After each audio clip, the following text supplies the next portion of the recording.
Rica agua de coco, porque la vida es rica. Saludos, muy buenas noches, queridos oyentes que brillan una vez más, agradecidos de su sintonía y su apoyo. Hoy tenemos un invitado sumamente especial y querido por todos nosotros. Es un joven que ha demostrado ser un ejemplo a seguir y que demuestra que con esfuerzo y dedicación podemos llegar lejos. Buenas noches, José Raúl, ¿cómo estás? Muy buenas noches, Liz. Buenas noches a todas las personas que están en sintonía, acompañándonos en esta súper entrega de Gente que Brilla. Y antes de nosotros presentar al invitado, que yo sé que ya ustedes saben quién es por los posts que hemos subido a las redes sociales, agradecer mucho a todos los que se mantuvieron en sintonía la semana pasada compartiendo la entrevista, donde estuvimos hablando con Francisco Reyes, donde Liz, Yamel y Alisa estuvieron haciendo una súper entrevista y de verdad sacaron el jugo a Francisco Reyes. Entonces agradecer a Francisco por acompañarnos en esta entrevista y agradecerlos a ustedes que se mantienen ahí en sintonía como cada miércoles de 7:30 a 8 y 8:30 de la noche para compartir con cada una y cada uno de los invitados que se acercan a este espacio, su espacio, que no es solamente nuestro, Liz Yamel, sino también que es una contribución de todos, por los comentarios que nos dejan en las redes sociales, por las veces que comparten los contenidos, cuando estamos en la calle nos hacen elogios y sobre todo están ahí compartiendo los contenidos que traemos para ustedes. Y como bien decía Liz Yamel, hoy tenemos un mega super invitado que lo conozco desde el 2006, 7 o 8, básicamente por ahí, no que tan viejo, pero sí lo conozco desde el mundo del voluntariado y es una persona que ha hecho un gran recorrido por el municipio y fruto de esto, las personas cuando compartimos el post de él estuvieron comentando y diciendo un poco de su experiencia con él. Esta noche nos acompaña y para nosotros es un privilegio mencionar a nuestro invitado de hoy o presentar. Hoy nos acompaña Derlin Alonso Félix, no familia mía, Félix con X. Derlin, buenas noches. Buenas noches.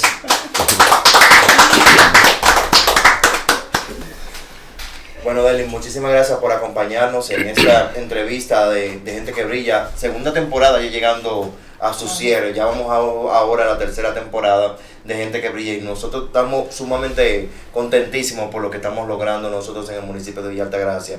Y nosotros en tu biografía, cuando conversamos antes detrás de cámara y cuando la compartiste, veíamos muchos procesos interesantes en tu vida. Cómo llegas, cómo estás en el mundo del voluntariado y luego pasas a un mundo totalmente diferente. Que en un lado estamos hablando del servicio y en otro lado estamos hablando de la generación de riqueza pura, dura y curvera. Y lo vamos a decir ahora mismo de qué trata el mundo actual de Derlin para que sepan. Pero cómo primero te apasiona el mundo del voluntariado, ¿cómo llegas al mundo del voluntariado? Sí, primero, buenas noches, gracias por esta invitación, me siento como en casa a pesar de ser la primera vez que estoy aquí, sí. Acompañado de mi compañera desde el 2000 iniciando, sí. Éramos compañeros en la UNEF, estudiábamos la primaria, la secundaria. A ti, como tú dices, te conozco desde el año 2006 aproximadamente, sí. En aquella época de servicio voluntario en el Cuerpo de Bomberos y tú en Visión Mundial. Como les dije, gracias por la invitación, me siento más que honrado de estar aquí y gracias a ese pueblo de Villa Altagracia por los mensajes bonitos que dejaron en las redes sociales. Esperemos que esta entrevista les sea de su agrado. Mira, yo vengo a Villa Altagracia en el año 1997. Nosotros venimos de Cotuí, Cibao, soy aguilucho. Wow. para el deleite de Yalisa. Nosotros llegamos acá porque mi padre venía de trabajar en Frudón, que era Frutos Dominicanos. Sí. Él era uno de los gerentes de la empresa. Cuando la empresa lamentablemente cerró, por la caída de los frutos tropicales. Ellos exportaban piña, naranja en esa época. Entonces, él entró a trabajar como gerente del entonces CDE, que era la oficina comercial cuando no existía DESUR aquí en Villa Altagracia. Okay. Como él entró a este trabajo, entonces nosotros nos trasladamos desde Cotuí hacia acá, hacia Villa. Yo salí de Villa Altagracia, duré unos 18 años viviendo acá. Entonces, cuando entré, me mudé cerca del cuerpo de bomberos. Yo vivía prácticamente al frente de los bomberos, unas cuantas casas al lado. Estudié en la UNEF. Entonces, yo siempre veía, desde niño he sido muy apasionado por la ayuda. A mí de manera natural me sale ayudar a las personas. Y vi el cuerpo de bomberos como una oportunidad de yo poder empezar a prestar un servicio a la comunidad. Pero antes de los bomberos fui Boy Scout. Yo fui Boy Scout cuando era bastante niño. Y cuando tú te formas como Boy Scout, una de las principales cosas que a ti te enseñan es ayudar, a ser servicial. El ejemplo de que cuando tú veas a la doña del barrio cargando la funda, que tú dejas de jugar. En ese momento no habían teléfonos, en ese momento se jugaba el topado, se jugaba el vitilla, correcto, la escondida, exactamente. Entonces, en ese momento, cuando entré a los Boy Scouts, me fascinó la dinámica, me fascinó pertenecer a un grupo. Okay. Luego veía a los jóvenes de los bomberos entrenando.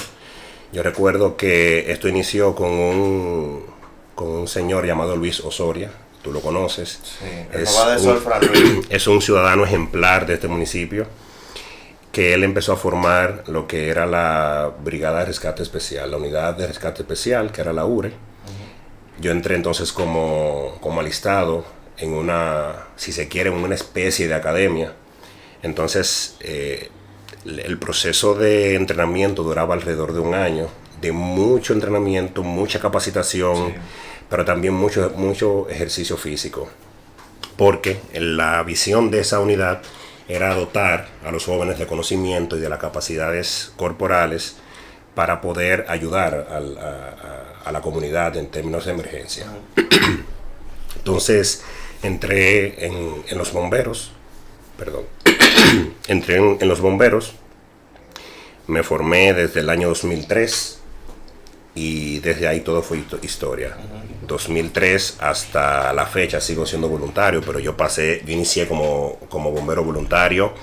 Yo inicié luego que entrené, que me capacité, que me gradué, fui ascendiendo a nivel de rangos, a nivel de posiciones funcionales dentro de la empresa, dentro de la estación en ese momento. Digo empresa porque lamentablemente uno se switchea, ¿verdad?, al entorno actual. Pero dentro de la estación fui escalando todos los cargos, desde cabo, sargento de guardia, fui oficial de brigada, fui capitán de servicio, que básicamente es como el jefe de personal de la tropa, de la formación. Luego pasé a posiciones ejecutivas, fui oficial ejecutivo, fui subjefe de los bomberos. También fui jefe de personal, jefe de logística, de operaciones, del departamento técnico. O sea, yo tuve la oportunidad de formarme en todos los departamentos de la estación. Y en esos años de servicio fueron años muy bonitos porque tuve la oportunidad de compartir y de formar muchos jóvenes.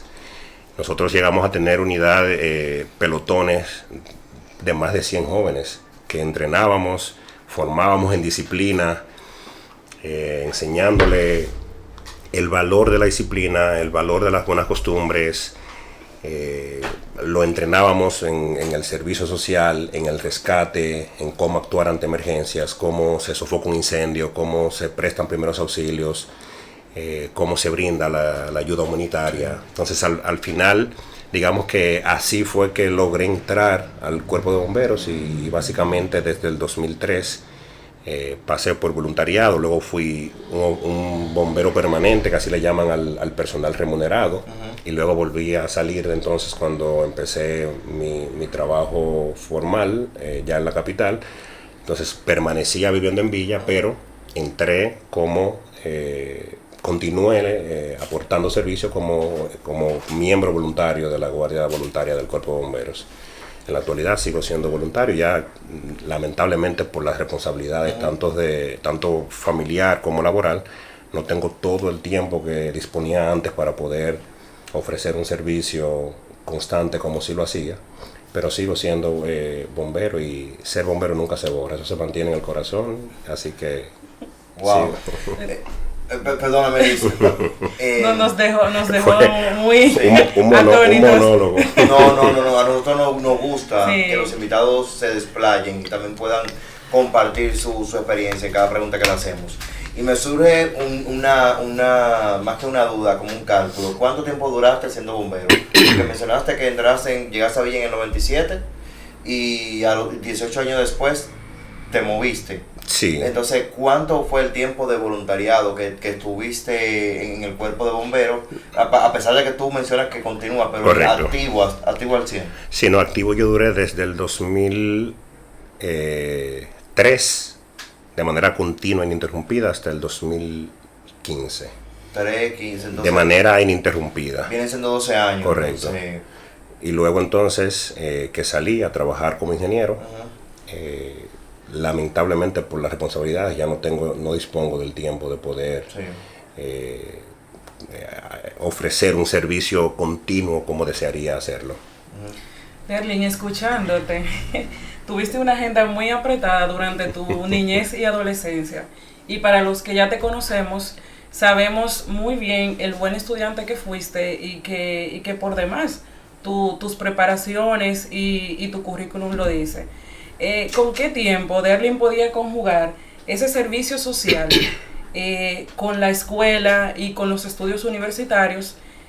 Actualmente no vemos unos jóvenes que estén con ese nivel de ocupación y de interés social ahora mismo. Mira, el tiempo siempre está. Lo que hay que saber es gestionarlo. Recuerda que también había algo a nuestro favor, que en esa época no se usaba tanto teléfono. Mira, a veces me llegan los reportes semanales de consumo de uso del teléfono. Sí, me dice, de pasaste pantalla. tantas horas con la pantalla encendida. Y ahí tú te das cuenta que esas horas antes uno las dedicaba en cosas personales, porque no existían. Esa época no había tanto desarrollo tecnológico como ahora, no había tanta distracción. Pero no por existir tecnología es una excusa para tú poder desperdiciar el tiempo, sino que cuando tú tienes el interés de progresar, pues tú le das prioridad a lo que tiene prioridad. Entonces, nada, en esa época yo dividía mi agenda entre el cuerpo de bomberos, yo también jugaba béisbol. Yo recuerdo que yo salía con algunos compañeros del béisbol en la mañana a correr hacia la loma, hacia donde está la casa de Sergio Vargas, la loma.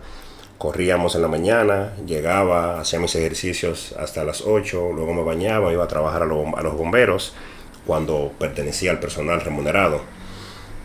Y en la tarde, gracias al favor que hiciera en ese entonces el intendente general, que era Luis Osoria Lara, que fue intendente general justamente en el periodo en que yo estaba capacitándome, en el que yo estaba estudiando. Él me permitió, me dio el break para que yo pudiera ir a estudiar. Y digamos que yo laboraba hasta la tarde, y en eso de las 3, 4 de la tarde, entonces me alistaba para salir a la universidad. Yo estudié de lunes a domingo. Yo estudié ingeniería eléctrica en APEC. APEC daba clases de lunes a sábado, la ingeniería, de noche. Yo entraba a las 6 de la tarde y salía a las 10 de la noche. Y ahí tomaba mi transporte de retorno a Villa Altagracia. Llegaba a las 11. A veces no podía acostarme porque tenía que hacer tareas. Pero básicamente yo sacrifiqué muchas horas de sueño en pro de mi capacitación. Es lo que te decía al inicio. Tiempo siempre va a haber. Está en cada uno de nosotros en cómo empleamos el tiempo. Y yo entendí que el tiempo vale oro y que no podía desperdiciarlo. Entonces, gracias a Dios que fue generándome las circunstancias favorables para que yo pudiera estudiar, para que yo pudiera trabajar, para que yo pudiera sacar espacio para mis actividades de servicio social, y que me dio la energía y me hizo rodear de personas clave que colaboraron en mi desarrollo. Pues escuchándote a ti, hay una pregunta que me surge. ¿Eras de buena familia? De buena familia, De buena familia en valores. Para que tú me entiendas, papá, mamá presentes y que Sí, económicamente sí. aportaban lo Sí. necesario para salir adelante, porque Sí. todo el mundo sabe que AP no es barata. Sí. Y en ese momento de Villa Altagracia para AP, en guagua privada y pública también, pública y vehículo del agua universitario, tiene un costo. Correcto. Entonces, Mira, ¿qué tanto de cierto no es sí, lo que te menciono? de buena familia totalmente en términos de buenos valores, Sí. de disciplina, de amor, de buena enseñanza. Ujú. O sea que sí, vengo de buena familia. Si nos vamos al término popular de buena familia en términos económicos, pues no. Yo vengo de una familia bastante, a lo que le llamamos humilde, que eso no es ser humilde, pero vengo de una familia modesta, que básicamente lo que empleó fue el sacrificio y priorizar las cosas. Ok. Mira, cuando yo empecé a estudiar en APEC, mi papá murió. Yo vengo de un hogar tradicional en el que padre trabaja, madre cuida. trabaja también, pero tirando a la familia para adelante en términos de educación y de atención. Entonces, no contábamos con una solvencia de esa magnitud, pero sí contábamos con mucha disposición y mucha determinación en lograr metas. A pesar de ser una familia de recursos modestos, mis dos hermanos estudiaron en INTEC y yo estudié en APEC por decisión. Y digo por decisión porque mis padres estaban en el interés de darme a mí el mismo privilegio de mis hermanos y me pusieron a elegir de si yo quería ir a INTEC. Yo no quise ir a INTEC porque por el ritmo de estudios. Como yo estaba trabajando, yo quería que a pesar de poder entrar a una universidad privada, pues yo quería que yo pudiera contar con el tiempo de poder dedicarle a todas las actividades que yo hacía, entre el voluntariado, entre el deporte, etcétera. Entonces eso me llevó a ir a INTEC. Mira, mi papá murió al tercer día de yo empezar la carrera. Wow. Yo recuerdo que mi papá murió justamente en septiembre, cumplió 15 años ahora de muerto. Y él murió el 13 de septiembre. Yo recuerdo que yo me estaba listando para ir a la universidad. Y él había tenido un episodio de un preinfarto. Estaba en la casa en reposo, ya le habían dado de alta. Y en el momento que él se estaba bañando, yo me estaba listando. Yo tenía clase en la mañana. Recuerdo que ese era mi primer cuatrimestre. Habían algunas clases que me tocaban en la mañana. Cuando entonces yo fui, entré al baño, no siento movimiento, siento que el agua deja, o sea, como que no oigo gente bañándose. Y cuando abro la cortina del baño, él estaba aquejado, algo le dolía. Y cuando yo entré a la bañera, ahí mi papá cayó muerto encima de mi hombro. Y yo recuerdo que entonces, en ese momento yo tenía dos alternativas, o deprimirme y decir se me acabó el mundo, no sé qué vamos a hacer, cómo voy a estudiar. Pero gracias a Dios que nos dio la resiliencia como familia de poder salir hacia adelante. Mis hermanos nos ayudaron en la fase de la manutención. Mi mamá trabajaba y yo en ese momento estaba trabajando en los bomberos. Entonces, con los recursos bastante bajos que lamentablemente se le paga a los miembros de los bomberos en ese entonces, ahora las condiciones han mejorado, pero sigo entendiendo que no son las mejores de las condiciones para un personal que se dedica que arriesga su vida para salvar otras. Entonces fue una combinación entre el aporte, la unión familiar,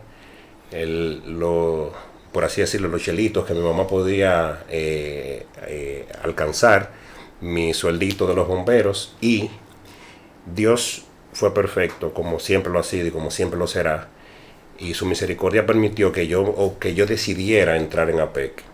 ¿Qué tiene APEC? APEC tiene un esquema de premiación al mérito estudiantil, en el que si tú sacabas el índice más alto de tu carrera, te becaban el nivel siguiente. Eso se aplicaba a partir del cuarto cuatrimestre, si tú cogías en ese entonces por encima de 18 créditos, y yo me gané esos 4 cuatrimestres consecutivos. Wow. Y eso nos permitió hacer un colchón durante año casi medio, y cuando ya yo, por la cantidad de créditos que me quedaban, ya yo no optaba por el premio, pues teníamos un colchón suficiente para poder ir sorteando los cuatrimestres que me faltaban. Y fíjate cómo, a pesar de no ser una familia de abundancia a nivel de recursos, sí logramos con mucho sacrificio, con mucho esfuerzo, logramos que yo pudiera terminar y convertirme en ingeniero en una muy buena universidad. Yo escuchándote aquí, Nos hemos quedado corto con la presentación del invitado. sí, yo creo que uno escuchándote a ti, a ver, uno siempre ve a la gente bien sacado y la gente te da una primera impresión y tú como que te impacta. Y tú dices, pero mira, esta persona ocupa esta posición, no ha pasado trabajo. Pero escuchándote a ti, tengo como mucho sentimiento encontrado. Porque primero como que uno no, bueno, también uno no sabe tampoco, uno no tiene esa cercanía. Correcto. Impacta mucho esa decisión que tuviste tú y tu familia completa de seguir adelante frente a la situación, porque a veces la gente se echa muy para abajo cuando tiene situación a ti. Correcto. Y yo sé que detrás también de ese tigre alto, tú sabes, bien portado, hay un ser humano que también sufrió, le dolió muchas cosas. Correcto, claro. Y tomó la decisión como de romper el esquema. Sí, eso es así.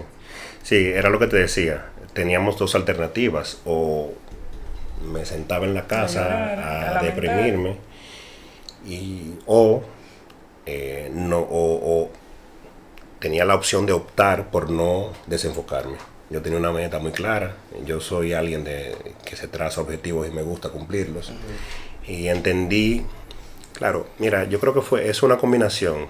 Primero, yo le doy gracias a Dios por todo. O sea, creo que sin la gracia de Dios, sin su misericordia, no había sido posible, no fuera posible que yo forjara un carácter bastante,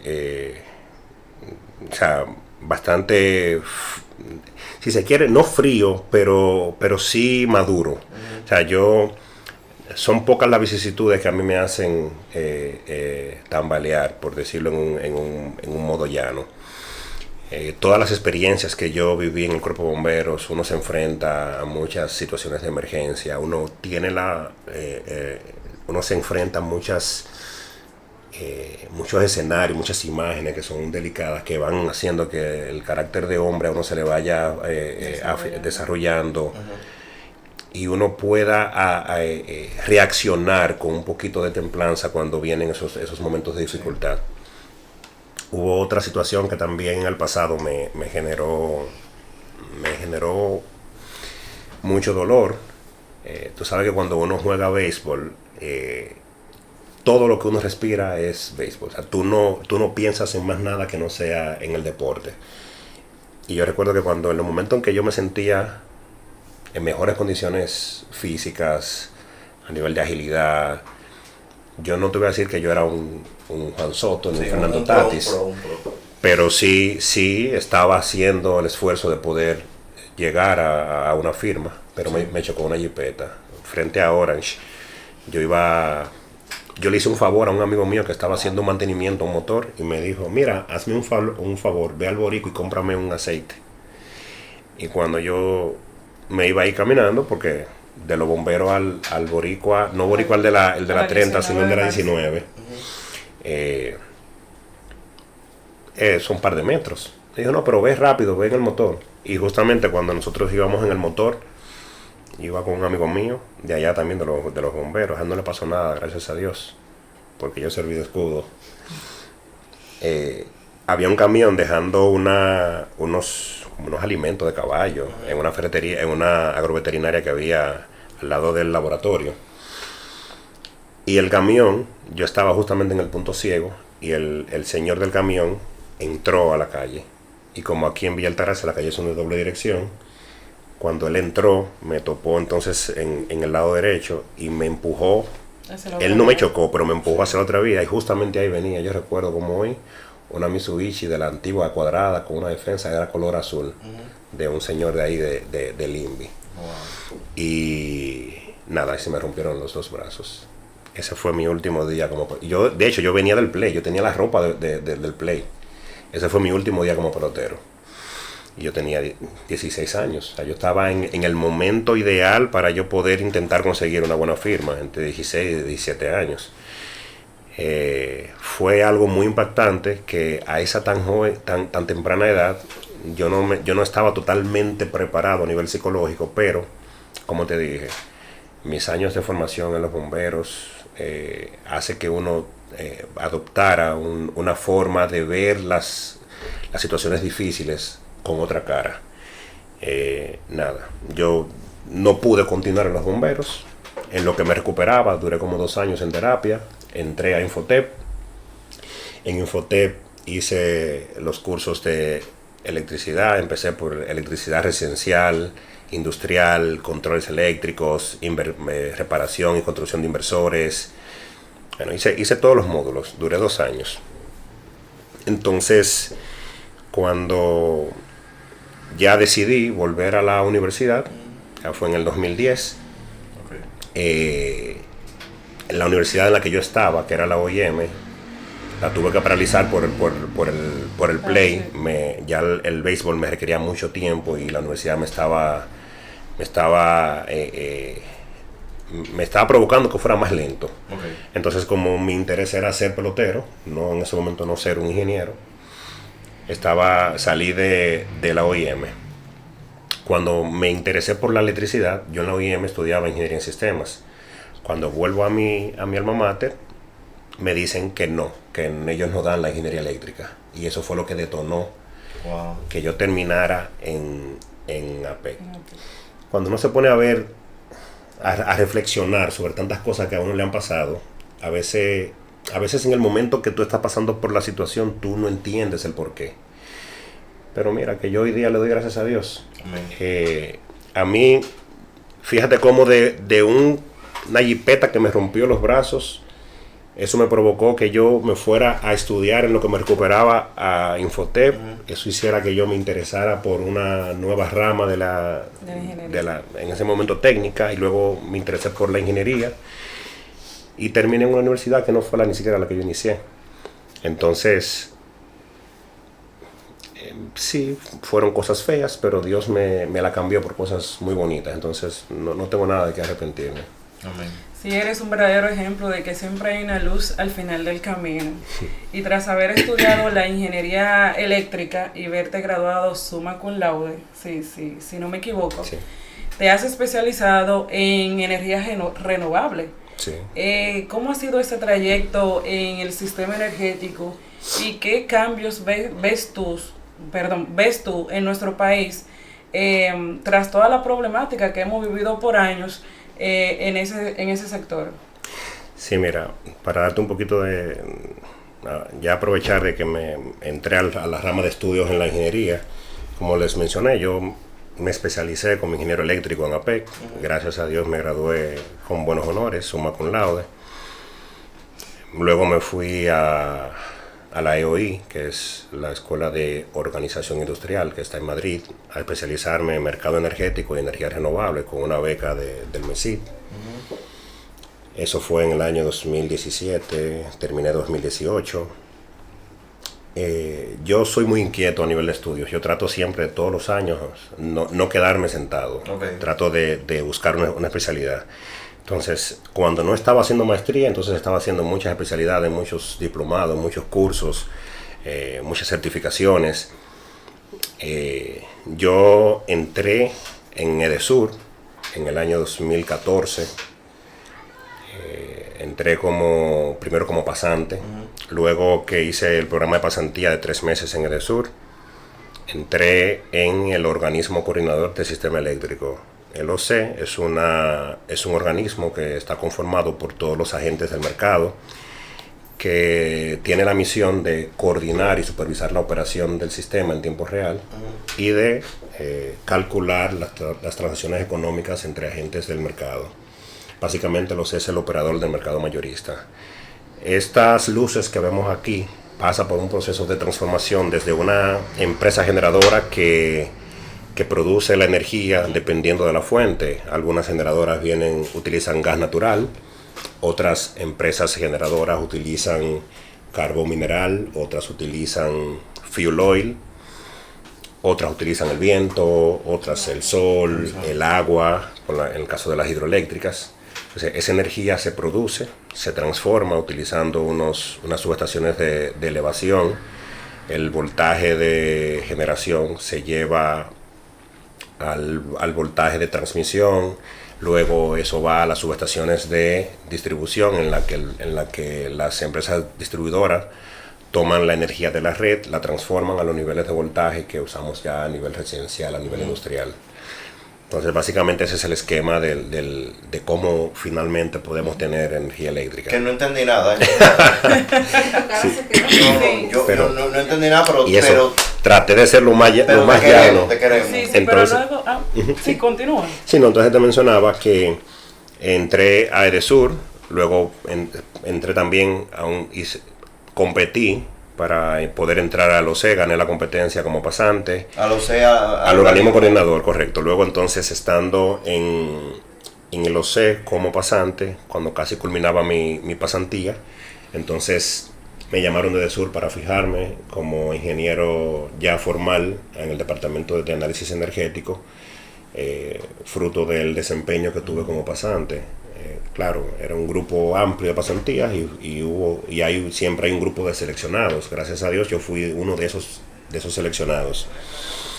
Entonces en Edesur duré unos 2 años aproximadamente y luego se abrió una vacante en el organismo coordinador nuevamente.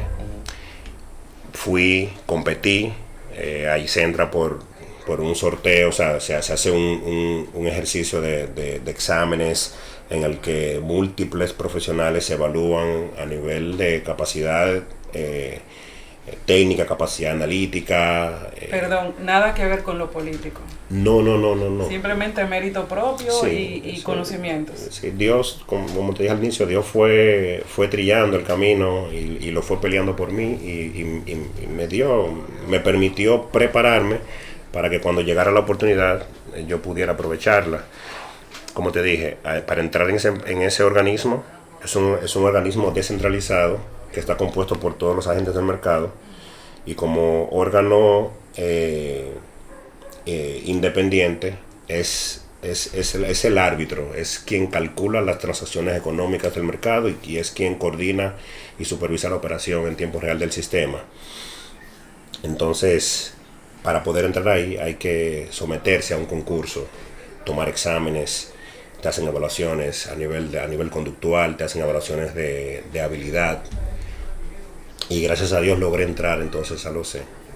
Ahí luego en el OCE duré unos 5 años como ingeniero. Pasé por 2 gerencias, por la gerencia de operaciones y por la gerencia comercial. Y luego entonces recibí una oferta para ser director comercial en una muy buena empresa generadora del país. Okay. Y es donde actualmente estoy laborando como director comercial y de asuntos regulatorios. Quisiera irme un poquito más para atrás y tras escuchar todo tu conocimiento en cuanto a la transformación energética y todos los cambios que sufre, valga la redundancia, la energía para convertirse en luz y ver que todos esos procesos se dan de manera natural. ¿A qué obedece la deficiencia? Si es posible, sí, claro, contestar. Sí, claro. ¿A qué obedece la deficiencia energética?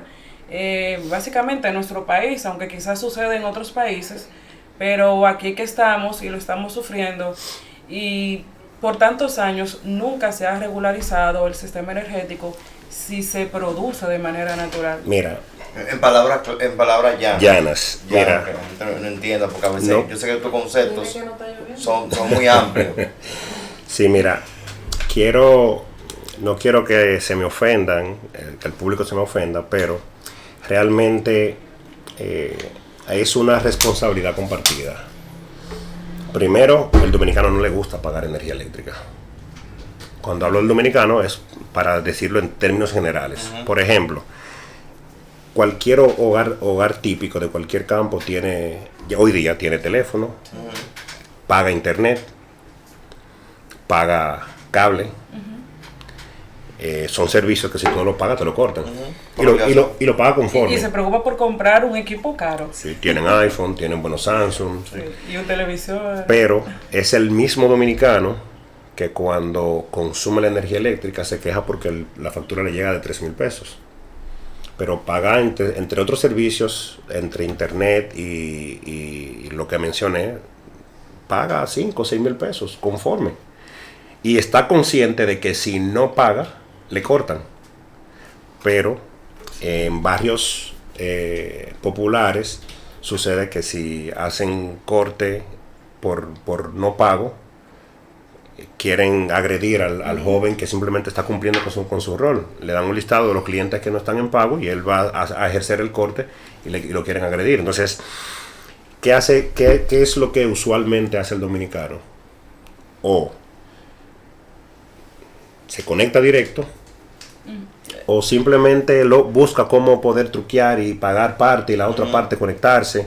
Claro, hay otro gran porcentaje de dominicanos, dentro de los cuales nos incluimos todos nosotros, que sí pagamos nuestra energía. Y cara. Sí. No, yo la pago y la pago muy conforme, porque mírame, debe ser difícil a la hora de dormir tú no tener energía porque tú decidiste no pagarla.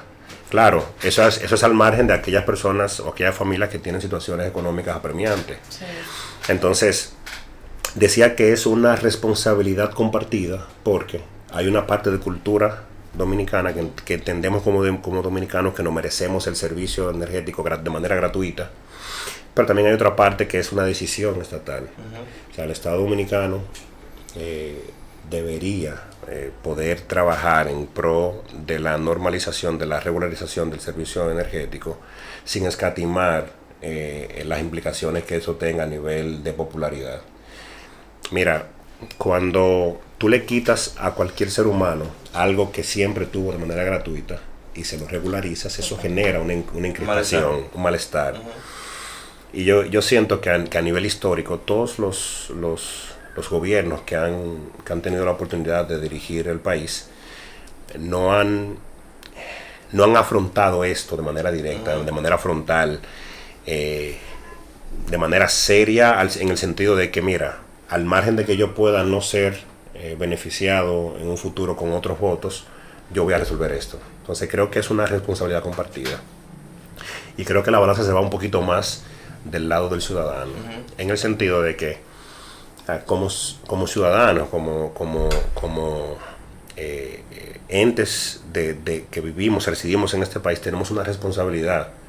Primero, de que como personas deberíamos ser honestos y moralmente correctos y hacer frente, hacernos cargo de las responsabilidades que estamos adoptando, de los servicios que estamos utilizando. Pero también como ciudadanos tenemos el deber de poder hacer frente al pago de las responsabilidades. Yo sé que hay una situación económica.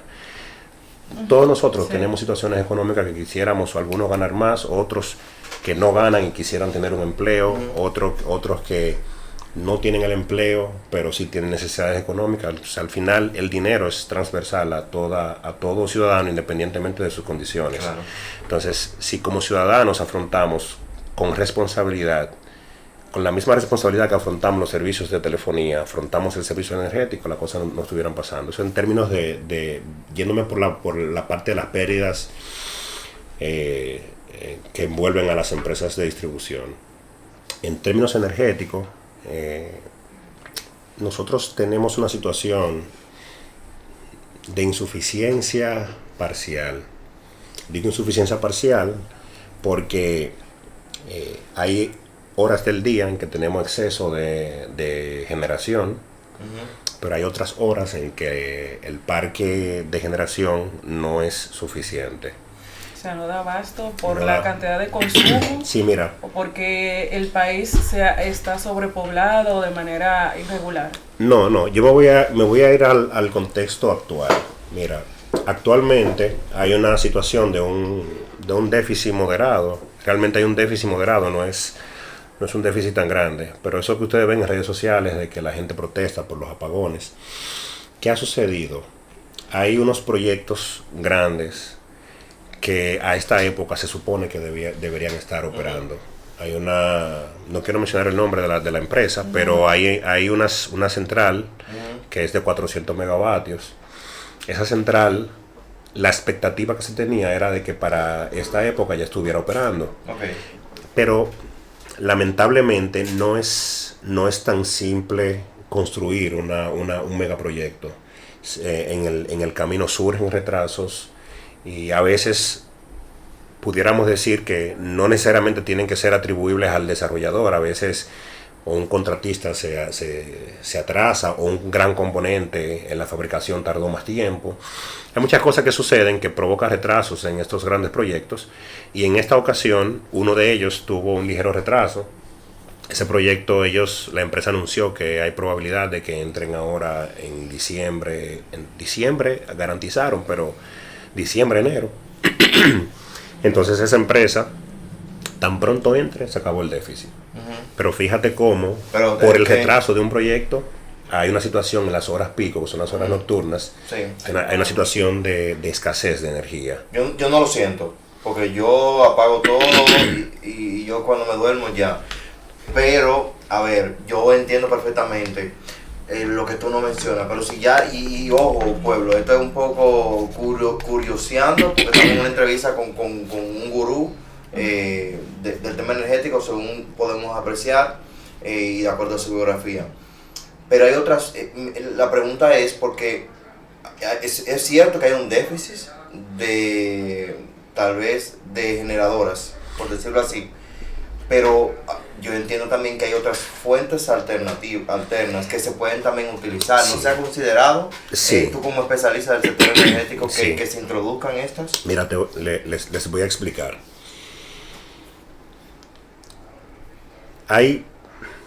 Las plantas son generadoras que son gestionables y otras que son no gestionables. ¿Qué son las plantas gestionables? Son plantas en las que tú puedes disponer de la cantidad del recurso y por ende disponer de la cantidad de energía que tú produces. Y las no gestionables son plantas en las que tú empleas el recurso según te lo dé la naturaleza. Y como eso va a depender de la cantidad que hay en el momento en que tú estés generando, tú no puedes controlar la energía que tú produces. Por ejemplo, un aerogenerador es un generador que utiliza el viento, aprovecha la energía cinética del viento para generar un movimiento de unas aspas, y eso a través está conectado de un generador que produce energía. Para hacer una descripción a grosso modo. Pero tú no puedes decirle al medio ambiente, sopla, que quiero producir 5 megavatios adicionales. No. Ni tú puedes decirle al sol, mira, ahora, por ejemplo, ¿qué hora es? Estamos en horario nocturno. Tú no puedes decirle al sol, Cierto. brilla, que quiero producir más. Entonces, correcto. O cuando pasa una nube, tú no puedes decir, nube, quítate del panel para que produzca más energía. Entonces, esa generación no gestionable, lamentablemente disponemos de ella de manera instantánea según las condiciones medioambientales. En el caso de las energías solares, República Dominicana tiene 5 horas solares pico. Esas 5 horas solares pico son horas en las que el sol está entregando su máxima esplendor, su máxima irradiancia, que es lo que emplean los paneles solares para producir, pero sucede en horas de mediodía. Empieza la curva a las 9 de la mañana, que el sol empieza a picar bien, para decirlo un buen dominicano, y concluye 4 o 5 de la tarde. Esa campana que se forma, su máxima potencia se alcanza mediodía, de 12 a 2 de la tarde, y luego entonces vuelve y cae. Pero ¿qué pasa? Que la gran cantidad de proyectos de energía renovable que hay, todos convergen a la misma hora. Por eso era que decía que tenemos una situación de excedencia al mediodía, pero tenemos una situación de una ligera escasez en las horas en que no tenemos sol y en el que el viento no está soplando tanto. Pero al final del camino, y pasar a la pregunta con tema eléctrico y a la entrevista de tu trayectoria, que es como la parte fundamental del programa. Correcto. Me pregunto, independientemente de que hay muchas generadoras de paneles solares con mucho sí, muchos espacios que tienen paneles solares y generan energía. Independientemente de eso, no afecta al final del camino de que tú tengas, de que vamos a poner en Villa Altagracia, 10% de la población tiene paneles solares. A la misma hora todo el mundo al final del camino va a cargar el equipo, por decirlo así para que se me pueda entender.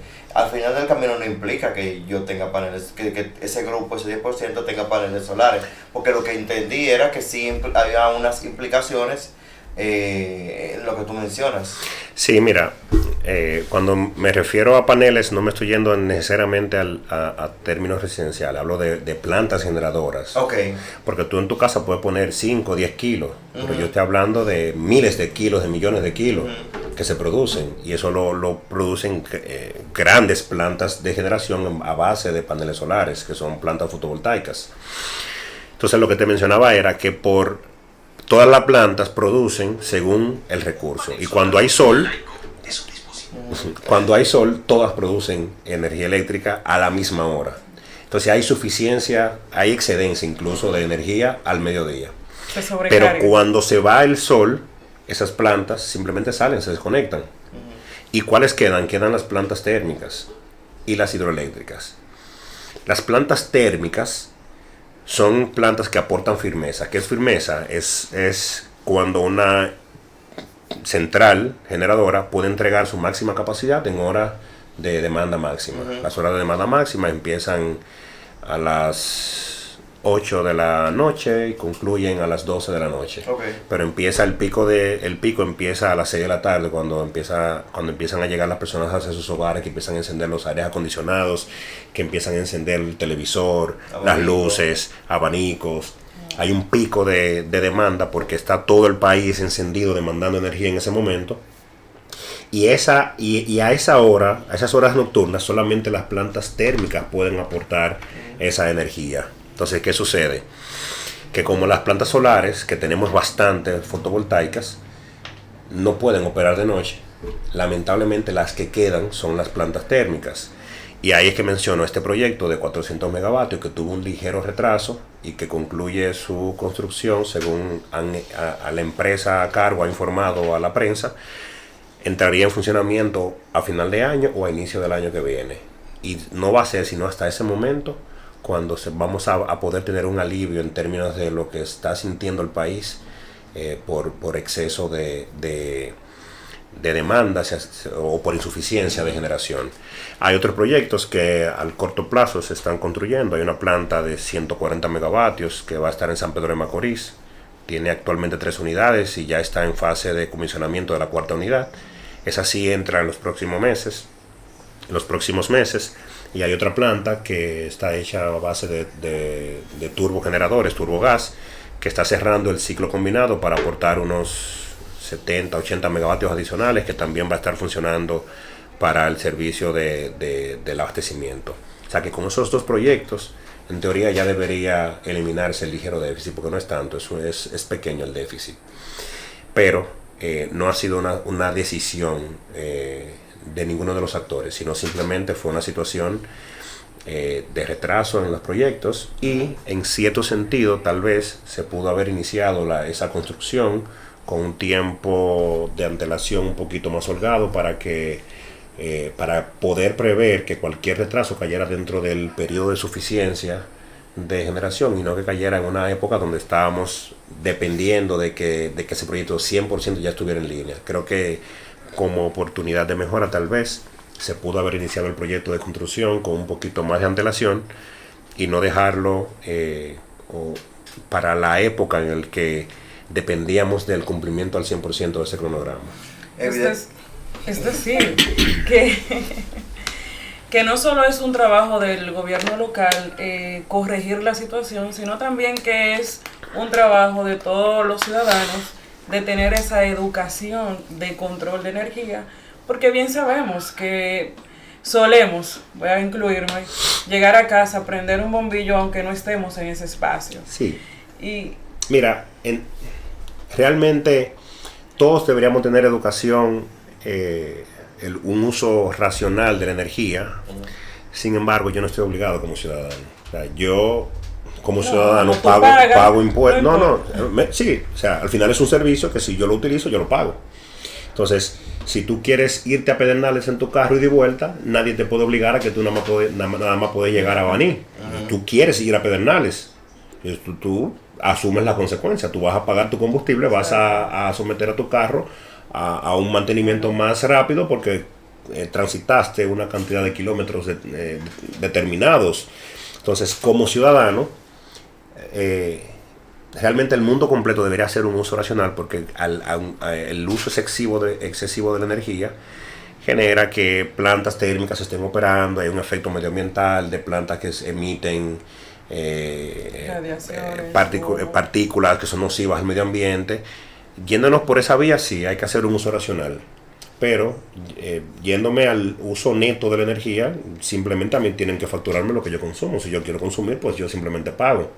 Ahora bien, lo que sí es que es bueno segregar el tema. Una cosa es la pérdida de energía que están teniendo las empresas de distribución y otra cosa es la insuficiencia de generación para el abastecimiento de la demanda.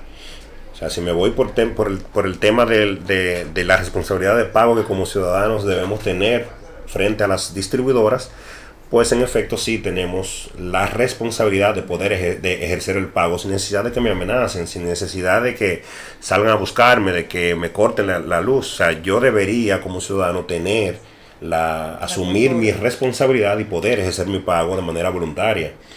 Ahora bien, si me voy entonces en términos de abastecimiento de la demanda, sí, por lo que les explicaba, hay una situación muy coyuntural, muy particular que está generando cierto nivel de déficit por el retraso de obras de generación que se tenía la expectativa de que para esta época ya estuvieran generando.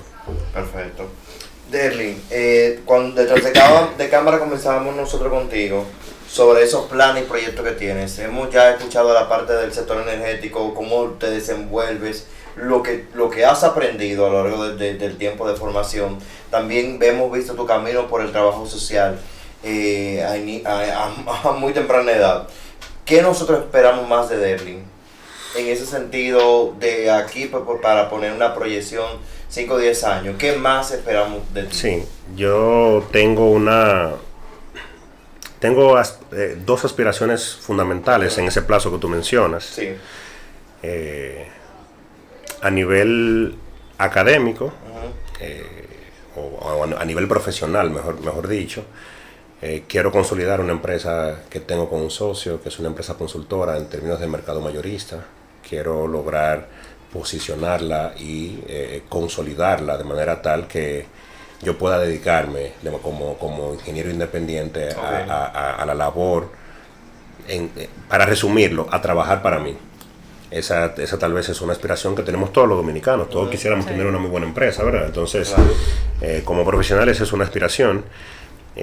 A nivel personal, dentro de ese renglón personal, yo la voy a dividir en dos. Una que tiene que ver con un deseo de hacer una fundación para ayuda humanitaria, que es algo que siempre yo he anhelado, gracias a Dios que nos ha dado la oportunidad. De hecho, como grupo nosotros, como grupo de estudios en la UNEF, solemos hacer este tipo de actividades de ayuda humanitaria. Tratamos de hacerla todos los años. Entonces, quisiera como instituir esto dentro de una organización para que la red que tengamos, el nivel de alcance que logremos tener como jóvenes, como ciudadanos, poder canalizar a través de esa organización, de esa institución sin fines de lucro, de esa ONG, poder capitalizar esos aportes y favorecer a personas que tengan grandes necesidades. Cuando hablo de necesidades, no solamente me refiero a lo económico, también necesidades a nivel tal vez emocional. O sea, es una idea que tengo que me llena y quisiera poder tener la oportunidad de implementarla. Y a nivel personal, yo soy casado, tengo una muy bella y buena esposa, tengo una niña excelente.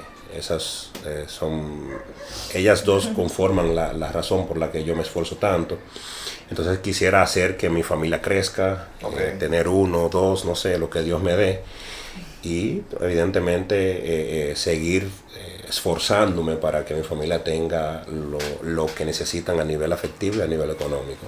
Excelente. Delin, yo no quiero cerrar esta entrevista sin antes pasar a ver rápido algunos comentarios que nos han hecho las personas en redes sociales. Tenemos algunos comentarios. Aneudi Emiliano, un saludo para Delin, hermano. Yo era chofer de los cuerpos de bomberos. Sí, de los mejores. Fred Candelario, adelante. Pero muy Y te muy mando bueno saludos, hay Candelario. varios comentarios de Fred. Joel Pérez, Joel J, Sí. como le decíamos nosotros. Joel J fue un intendente general estrella que tuvimos en los bomberos. Sí, Trabajamos muy de la mano y realmente fue una muy buena época bajo su gestión. sí. Raikel de Abreu. Ay, Sí, nuestro Raikel, amigo. mi compañero de estudios. Dice Raikel, el varón, aparte de tener ese buen tono de voz, también está bueno. Lizardo Santana, bueno, él y Raikel están en amor ahí. Fred Candelario sigue comentando, Yolanda Paulino, tus padres son del puerto, dice Yolanda Paulino. Sí, mi mamá es del puerto. El puerto, hay gente que no conoce el puerto por su nombre, Sí. pero eso es, yo siempre digo, donde está Turey, ese pueblo, ese es el puerto. Mi papá viene de Río San Juan, pero mi mamá sí es del puerto. Mi mamá nació en Bonao y se crió en el puerto, que es donde tengo ya actualmente toda mi familia, entre Estados Unidos y en el puerto. Perfecto. Raikel sigue aquí comentando. Bueno, hay un comentario que me causa risa. Ni a los que tiene esa primicia. Y un amigo tuyo también que ha comentado mucho desde que se publicó el arte, más temprano, Roberto Emiliano Caballón. Mi hermano. Te Sí, quiere mucho. sí. Sí, lo manifestó desde Yo un tengo, principio. le guardo mucho respeto y mucha admiración a Caballón y sobre todo mucho cariño. Sí, realmente Caballón es un muy buen Vialtagraciano. Dice Caballón, para mí es un honor poder ver un programa con este caballero. Casi digo con ese joven, pero ese galán ya no es tan joven. mucha capacidad. Y Elvis Monta, saludo a esa figura, sede de Villa Altagracia. Hermano Elvis. Sí, hay muchos comentarios en las diferentes redes sociales que tenemos. Pero- Y sí, ya Pero Elvis. permiso que te interrumpa. Aquí tengo al señor Ramón Reed, que es el CEO de este espacio, que quisiera hacerte unas preguntas. Adelante, y claro, por saludarte. supuesto. Saludos, buenas noches, señor Ramón. Buenas noches. Don Buenas Ramón noches. Rito, un placer escucharle. El placer es mío ver a una persona como usted exponiendo sobre un tema tan importante. Pero le quería preguntar lo siguiente, porque vi que mencionó ahí dos casos de la energía que no son las tradicionales, las energías no convencionales, como la Correcto. energía eólica y la energía solar. Recientemente yo estuve en un distrito municipal que se llama Sabanayegua, y ahí creo que Sabanayegua, no, Sabanabuey, y ahí vi yo esos molinos de viento que generan energía, y en los caminos del sur también veo como el Estado está implementando el sistema de los paneles solares. Hay un asunto que me intriga y me gustaría que usted me diera respuesta en ese sentido. Yo pensé realmente que había algún mecanismo para acumular esa energía, la que acumulaba el viento y la que acumulaba los paneles solares, que había como un mecanismo de acumulación, porque veo que usted dice que fuera ya cuando el sol baja, cuando el viento reduce su intensidad, ahí también se disminuye la energía que ellos aportan. Entonces yo pensaba que no, que había forma de acumularla. ¿No existe alguna forma de acumular esa energía que producen esos dos sistemas no convencionales de energía eléctrica? Lo escucho en el aire. Sí.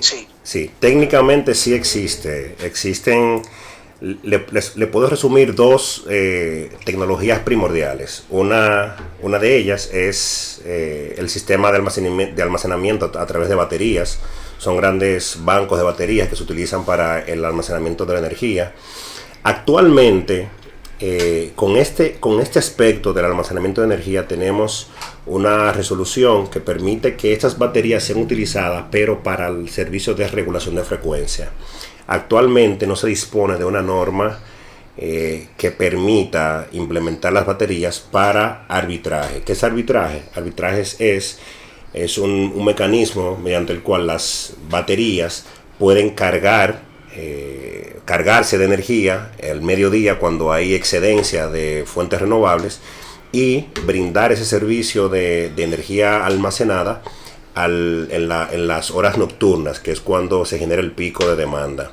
Entonces, en la actualidad, técnicamente sí existe la tecnología para poder implementarse, para solucionar este problema o para aportar, ¿verdad?, a generar firmeza de esa energía que está actualmente excedentaria a nivel de paneles solares y de aerogeneradores, pero todavía el regulador se encuentra en fase de desarrollo de esa norma que permita que aquel inversionista que decida comprar invertir en esas baterías pueda obtener un nivel de rentabilidad tal que le haga sentido. Pero técnicamente sí existe la posibilidad, existe la tecnología, otros países la utilizan. Aquí se empezó a utilizar, a implementar por fase, primero una fase de regulación de frecuencia y la segunda fase que va a ser la de almacenamiento. Hay otra tecnología que son plantas hidroeléctricas de hidrobombeo. ¿Qué son estas plantas? Básicamente se construye un embalse. Ese embalse se construye en una parte elevada de una loma, por así decirlo. El agua se bombea en horas de la noche a un embalse inferior.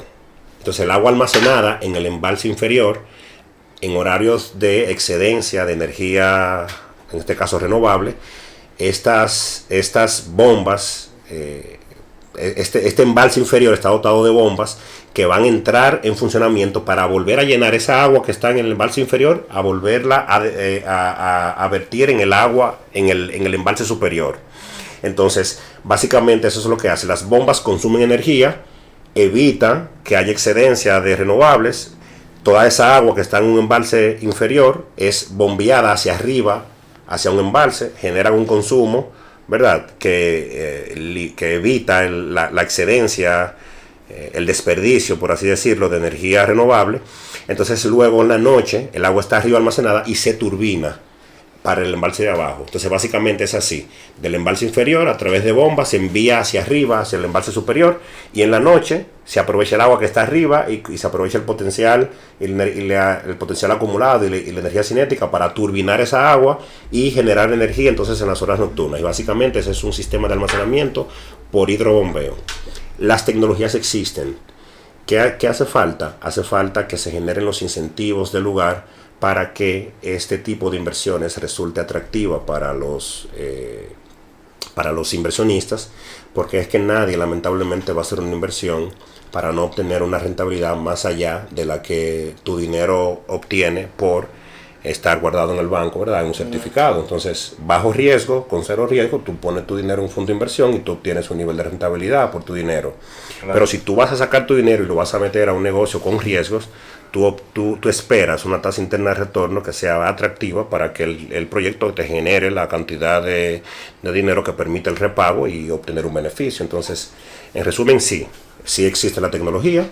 ¿Qué hace falta? Que se generen los incentivos a nivel normativo para que los inversionistas puedan sentirse atraídos por ese tipo de inversión y simplemente implementar la tecnología que ya existe. Bueno, gracias, señor Ramón. Espero que haya sido satisfactoriamente contestada la pregunta.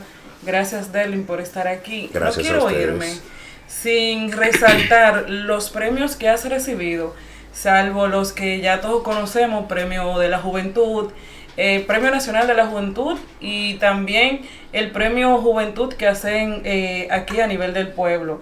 Has recibido otros premios a nivel empresarial. Sí. Y quisiera que nos diga brevemente sobre estos premios y cuál ha sido más, como que te ha calado más. ¿Cuál premio que tú dices, wow, me lo merecí, lo trabajé, me esforcé, qué bien merecido? Sí, mira, yo creo que cada galardón tiene su particularidad. No creo que haya uno que me haga sentir más orgulloso que otro, porque cada uno ha significado o un reconocimiento por el esfuerzo que me hace un tercero, o haberme sacrificado tanto como para obtener un buen índice y graduarme con honores. De los que tengo, que recuerde, te puedo citar algunos. Tú mencionaste el Premio Nacional de la Juventud, que ese me sentí muy orgulloso porque fue un reconocimiento que me hizo el ministerio en la sección regional. No llegué a ganar a nivel nacional, pero sí en la regional. Y me llenó de mucho regocijo porque fue una premiación fruto del esfuerzo y los años de dedicación en el cuerpo de bomberos. Entonces esto me hizo sentir de mucho regocijo porque lo obtuve por algo que yo amo, sí. por un servicio que en el cuerpo de bomberos brindamos de manera desinteresada, de manera, bueno, sacrificando nuestra propia seguridad, sí, en pro del beneficio de los ciudadanos. A nivel de estudios, como tú mencionaste ahorita, yo me gradué summa cum laude, gracias a Dios, en la Universidad APEC. Me gradué con un índice sobresaliente en la maestría. En la segunda maestría, gracias a Dios, logré terminarla con el índice más alto de la promoción también. A nivel laboral, he sido reconocido por el desarrollo de grandes proyectos, por actividades de mejoras de procesos. Hay una premiación, una de las empresas que yo estuve, que se llama Premiación Kaizen. Kaizen es una metodología en la cual genera los incentivos para que los colaboradores produzcan muchas mejoras, pequeñas mejoras, que pueden traer beneficios en términos de tiempo, en términos económicos. Entonces yo fui premiado en múltiples galardones por Kaizen realizado. Tuve premiación por cantidad de Kaizen, tuve premiación por Kaizen de mayor impacto, tuve premiación por líder de equipos de Kaizen, fui reconocido por alta productividad. Bueno, es una lista un poquito larga. Bueno, recientemente ahí hubo una que me caló de verdad. Sí, y que fue el nivel de sacrificio para poderla obtener fue muy grande, que nosotros en la universidad en Barna Management School, que es la escuela de negocios que cursé que estoy en la fase final de la maestría de administración de empresas, hay una competencia que se llama CFA Challenge, Research Challenge. Esa sí es una competencia que tiene que ver con valoración de empresas. Te asignan una empresa al azar y tú tienes que analizar la empresa, analizar su gobierno corporativo, analizar a nivel financiero, su solidez, y tú decir cuánto vale una acción de esa empresa. Entonces esa competencia nosotros la logramos ganar en México, Centroamérica y el Caribe, y yo formé parte de ese equipo que ganó recientemente. Entonces eso fue un galardón que me llenó de mucho regocijo porque implicó muchas horas de esfuerzo, de sacrificio, de lejanía de la familia, porque muchas veces teníamos que amanecer en la universidad en fase de análisis. Entonces, por el esfuerzo, al menos sentí que no fue en vano. O sea, entonces, eso es parte de los premios que he logrado recibir en estos años de desarrollo como profesional. Escuchándote hablar me llena de mucha satisfacción, Derlin, y yo sé que quien está viendo la entrevista en estos momentos y que la va a ver también en lo adelante se va a sentir muy orgulloso y orgulloso por todo lo que tú de una u otra forma en el poco tiempo nos has comentado. Pasar del servicio voluntario, luego del servicio voluntario, pasar a todo lo que tiene que ver la formación, tener situaciones complejas en tu vida familiar a nivel general, luego seguir teniendo situaciones complejas a nivel ya de aspiraciones profesionales, a nivel del deporte, pasar a estudiar, lograr lo que tienes hasta el momento, construir una empresa consultora, terminar tu maestría, tener una familia consolidada también y aspiraciones a seguir creciendo como familia y en todo el mundo que te rodea, es de mucha satisfacción y yo me siento muy orgulloso de poder primero conocerte. Ya nos habíamos visto, como bien te había comentado detrás de cámara, pero conocer la historia cambia la perspectiva de uno. Y yo quisiera que antes de cerrar con esta entrevista de Gente que Brilla, tú nos ofrezcas a quienes están ahí viéndola en estos momentos alguna palabra de motivación, alguna reflexión que tal vez puede ser tu mantra, no sé, o una frase o algo que es lo que tú dices, mira, con esto yo me levanto todos los días y esto es lo que me motiva y yo sé que le va a motivar a otra persona que va a ver esta entrevista. Sí, yo quiero dar dos recomendaciones, jóvenes y no jóvenes. Sí. Primero, que busquemos de Dios. estamos viviendo una sociedad con un nivel de descomposición y de distracción tan elevado que los valores pasaron a segundo plano. Los valores personales, familiares, cívicos, lamentablemente fueron relegados por la distracción, por la cosa fácil. Entonces, si buscamos de Dios como el centro y ponemos a Dios como el centro de nuestras vidas, vamos a poder conseguir tener un equilibrio emocional, un equilibrio psicológico, un equilibrio como ciudadano que solamente Dios puede lograr, puede provocar. Entonces, ese es mi primer consejo. Busquemos a Dios mientras pueda ser hallado y realmente no tenemos nada que perder. Muy por el contrario, vamos a recibir beneficios que no teníamos ni la más mínima idea de que pudiéramos obtener. Y segundo, vamos a aprovechar el tiempo. El tiempo creo que es el recurso que tiene mayor valor. Y como ciudadano a veces duele ver cómo una gran cantidad de jóvenes, de ciudadanos, por así decirlo, están haciendo un uso del tiempo un poquito megaloganário. Entonces, si aprovechamos el tiempo y aprendemos a priorizar las cosas que nosotros queremos para nuestra vida, creo que se pudieran obtener otros tipos de resultados.